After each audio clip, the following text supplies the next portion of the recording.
اپنے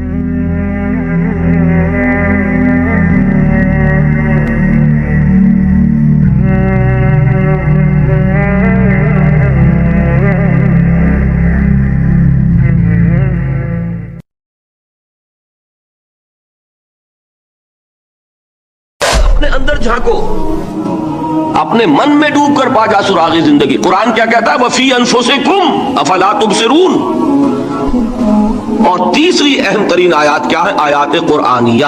ان میں تدبر کے ذریعے، غور و فکر کے ذریعے انسان ایمان حاصل کرے۔ یہ ٹاپ کا ایمان ہے، یہ انٹلیکچوئلز کا ایمان ہے، یہ صدیقین کا ایمان ہے۔ نمبر دو، ایک ایمان ہے عوام کے لیے، اس کے دو راستے ہیں۔ نمبر ایک، صاحب یقین کی صحبت، جس کے اندر یہ ایمان پیدا ہو چکا ہو، آپ اس کے قریب رہیے۔ اگر بھٹی کے سامنے بیٹھیں گے حرارت پہنچے گی، اگر آپ برف کی سل کے قریب ہوں گے ٹھنڈ پہنچے گی۔ صاحب ایمان کی صحبت اختیار کریں گے، ایمان سرایت کرے گا۔ یہ ہے عوام کے لیے صحبت۔ کونوا مع الصادقین، ان کی صحبت اختیار کرو۔ تیسرا ذریعہ ہے جو ہمارے لیے خاص طور پر جو مسلمان پیدا ہوئے، اب ایک بچہ ہے 7 سال کا، آپ نے نماز پڑھنے کی عادت ڈال دی، پڑھ رہا، اگرچہ غیر شعوری عمر سے شروع کر دیا اس نے، روزہ رکھتا ہے، 9 برس کا ہو گیا، روزہ رکھنا شروع کیا۔ یہ اعمال جو ہیں ان سے بھی ایک یقین پیدا ہوتا ہے۔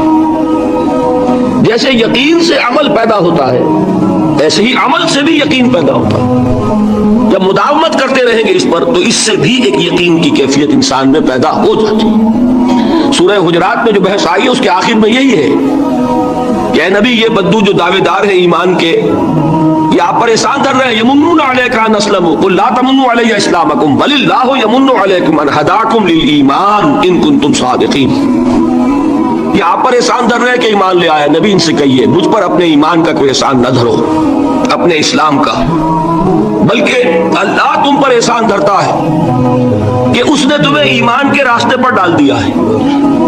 جب اسلام پر آ گئے ہو تو عمل کرتے رہو گے، ان تطیعوا اللہ ورسولہ، اگر عمل کرتے رہو گے تو اس عمل کے ذریعے سے بھی تمہارے اندر ایمان پیدا ہو جائے گا۔ تو یہ 3 راستے ذہن میں رکھیے۔ جو عوام ہے، غور و فکر، سوچ بچار، اس کی صلاحیت نہیں یا مواقع نہیں، ان کے لیے یہ 2 راستے ہیں، یقین بذریعہ عمل اور یقین بذریعہ صحبت۔ یہاں سے اٹھا رہے ہیں لوگوں کو، بار بار یہیں آ جاتے ہیں، لیکن نہ ان کو دقت ہوتی، یہاں پہ کوئی صاحب پہلے سے روک دیا کرے نا، جو بعد میں گڑبڑ ہوتی ہے۔ تو ایک ایمان ہے انٹلیکچوئلز کا، صدیقین کا، جن کو قرآن کہتا ہے اولو الالباب الذین یعقلون ان فی خلق السماوات والارض واختلاف اللیل والنہار لآیات لأولی الالباب، ہوش مندوں کے لیے، عقل مندوں کے لیے، غور و فکر کرنے والوں کے لیے، اصحاب دانش و بینش کے لیے ہماری کائنات میں ہماری نشانیاں ہیں۔ غور کرو اور ہمیں پہچانو، خود اپنے اندر جھانکو اور ہمیں پہچانو، اور ہماری یہ آیات جو ہیں ہمارے کلام کی، اس کی آیات جو ہیں ان میں وہ ایمان رچا بسا ہوا ہے، ان پر غور کرو، غوطہ زنی کرو۔ قرآن میں ہو غوطہ زن ہے مرد مسلمان، یہ ہے ٹاپ کا ایمان، یہ ہے اصل وہ ایمان کہ جو مطلوب ہے۔ اب باقی حضرات جو ہیں ان کے قریب رہیں گے، ایمان حاصل کر لیں گے، اور جو اعمال اللہ نے بتائے ہیں ان پر عمل کرتے رہیں گے، ایمان حاصل۔ اب دوسری بات کی طرف آئیے، نفاق سے کیسے بچا جائے، اس کے لیے بھی 3 عمل ہیں۔ پہلی چیز، اور 2 چیزیں تو وہ ہیں کہ جو سورہ منافقون ہی کے دوسرے رکوع میں بیان ہوئی۔ پریونشن کیسے ہوگی، بچو گے کیسے؟ دوام ذکر، اللہ کو یاد رکھو۔ یا ایھا الذین آمنوا لا تلھکم اموالکم ولا اولادکم عن ذکر اللہ ومن یفعل ذلک فاولئک هم الخاسرون۔ دل کو غفلت میں مت آنے دو، دل غافل ہوگا شیطان کا ڈیرا بن جائے گا۔ وہ دوام ذکر میں، البتہ یہ ذہن میں رکھیے کہ دوام ذکر کا ذریعہ کیا ہے، اس میں مغالتے ہیں لوگوں کو۔ جو سب سے بڑا ذکر ہے اس کو بھولے ہوئے ہیں، اور جو تیسرے چوتھے نمبر کا ذکر ہے اس کو سمجھ بیٹھے ہیں کہ بس یہی ذکر ہے۔ سب سے بڑا ذکر، مجسم ذکر قرآن ہے۔ الذکر